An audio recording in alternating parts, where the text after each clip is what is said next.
Hello，早晨啊，又上到嚟安柏苑啦。係啦，咁我哋咧喺窗位嗰度天氣晴朗嘅情況下咧，咁啊都睇到成個維港嘅。OK，咁睇翻我哋客廳位置啦，咁入門口咧做咗個到頂嘅獅子櫃，係一個超大嘅獅子櫃啦。咁右手邊咧都有好大嘅儲物空間啦，係啦。咁啊上高咧都有吊櫃啦，係啦，增加啲儲物嘅。咁下邊都有櫃桶啦，可以擺鞋嘅位置啦。係啦，咁我哋下邊咧係鏤空少少嘅，可以擺拖鞋。OK，咁我哋成個風格咧都係以奶油風為主嘅。睇翻我哋客廳中間嘅位置啦，咁我哋咧做咗個天花燈槽嘅，係啦，咁上面咧有 LED 嘅燈帶，咁下邊咧係我哋嘅射燈嚟嘅。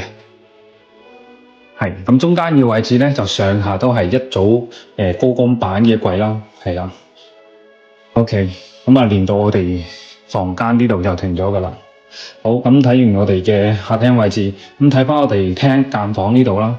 咁我哋咧保留光線就要做翻呢一隻玻璃嘅趟門啦，用咗磨砂嘅。OK，咁入邊咧做翻4尺嘅地台床啦、書台啦、書櫃啦，同埋我哋嘅衣櫃嘅，係啦，全部做到頂。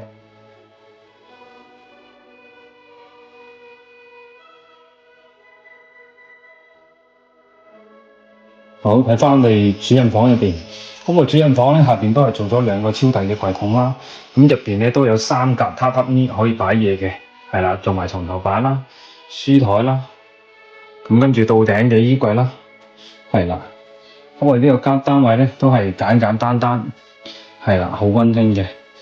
OK，咁係用咗木嘅掩門啦。OK，隔音效果都非常好嘅。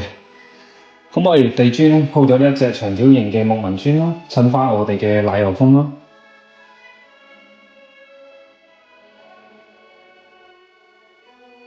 好，睇翻我哋廚房位置，咁個廚房位置咧做咗個 L 型嘅地櫃啦，上高吊櫃啦，係啦，咁跟住呢度擺角爐啦，呢度可以擺啲調味樽啦。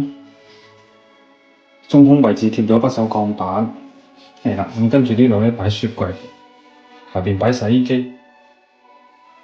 上高做咗個鋁扣嘅天花，咁道門咧就冇拆到嘅。OK， 好啦，咁我洗手間入邊咧做咗個浴屏啦，乾濕翻嚟啦。咁下邊咧做咗個鏡櫃啦、地櫃啦，咁啊中空位置都係一個鏡櫃啦，係啦，吊櫃啦，同埋我哋嘅鋁扣天花。好，睇翻我哋客廳，展示下個環境先。好啦，咁我哋咧安柏有好多個單位都做緊嘅，安秀都係好多單位已經做完啦。咁我哋安盈咧亦都係好多單位做緊嘅，係啦。咁附近嘅街坊朋友如果想做裝修、想做設計，記得揾我哋啦。